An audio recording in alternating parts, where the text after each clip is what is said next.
గత వైభవ శిఖరాల అంచుదాక చేర్చుదాం.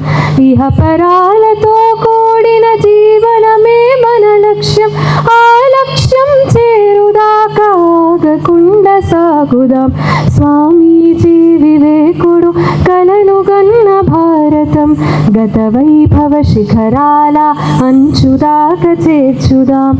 దేవుడెక్కడున్నాడని నలు దిక్కుల శోధించే దీన దళిత దుఃఖితులను దైవంగా దర్శించే బంధాలెన్నున్న మన గమ్యం ఒకటేనని ప్రపంచానికి అందించే సందేశం ఇదేనని స్వామీజీ వివేకుడు కలలుగన్న భారతం గత వైభవ శిఖరాల అంచుదాక చేర్చుదాం.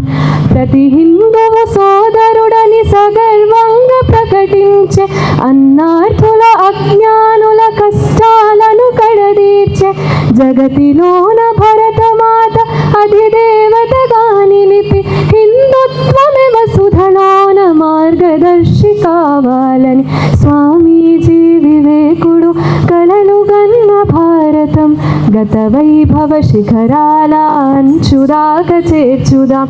ఇహ పరాలతో కూడిన జీవనమే మన లక్ష్యం.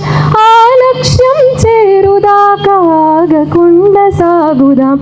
స్వామీజీ వివేకుడు కలలుగన్న భారతం గత వైభవ శిఖరాల అంచుదాక చేర్చుదాం. Thank you.